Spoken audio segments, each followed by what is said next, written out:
Next up, Brian Christopher, aka Grand Master Sexay. This one was really shocking to me. He's the son of WWE Hall of Famer Jerry the King Lawler.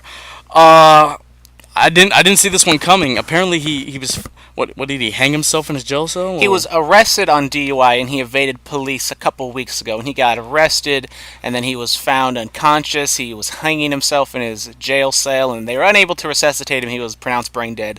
And today is his funeral. Yeah. So very very sad news for that Jerry Lawler. Obviously, no parent should bury their child. So it's not supposed to be like that. So shout out to Jerry Lawler and everybody in the Lawler family. All right. So Brian Christopher. He came in the WWF in '97. He was supposed to be the big major heel going up against Taka Michinoku. Taka Michinoku. You can see him walking Zack Sabre Jr. down to the ring during the G1 Climax. Yes. When they started the light heavyweight division, responding to WCW's cruiserweight division, he was supposed to be the big heel there. He had a brief stint in Total TNA in 2002-2004, feuding with Dusty Rhodes over the NWA World's title. He would wear a replica one down to the ring, mocking Dusty, which I didn't know that. He won a WWF Tag Team Championship with Scotty 2 Hotty. I mean, too cool. You know, they're not really known for their in-ring performance, like their wrestling, but, I mean, the gimmick, it was fun, you know. I think there was one Royal Rumble where all three of them like stopped mid-Rumble to do the dance with Rikishi. 2000 in New York. 2000, yes, the Garden Rumble.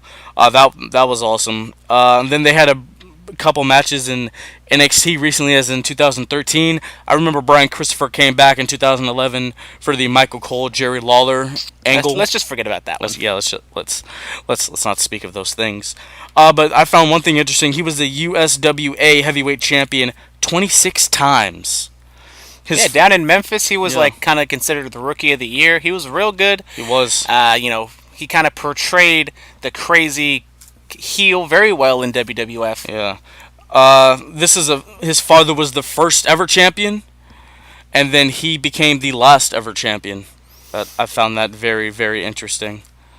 It's something really sad. I mean, you know? If you don't know Brian Christopher, he's much more than just the crazy too cool gimmick. Go out and watch some of his stuff in Memphis. Very good stuff. Oh yes, very absolutely. good stuff, and it's kind of a sign of the Attitude Era. Basically, everybody was over during that time, and back in the Attitude Era, there's some really dumb gimmicks. Not saying Too Cool is a dumb gimmick, but there were some really dumb gimmicks who didn't get over. Yeah. But credit to them, they were able to get it over big time. Unfortunately, when Rikishi got introduced into the Hall of Fame, they didn't bring him out. That would have been a fun thing to do, but because I don't see either one of them get into the Hall of Fame. But yeah, that would have. I'm not saying Too Cool is going to go in the Hall of Fame, but for them to do the dance, I mean, he did it with his sons. Yeah, that makes sense.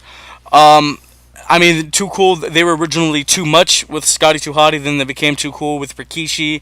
It's one of those gimmicks that was absolutely ridiculous, yes, sure, but it was fun to watch. It was for the kids or people who were going to a show just looking to have a good time. It was one of those gimmicks. R.I.P. Brian Christopher, a.k.a. Grand Master Sexay.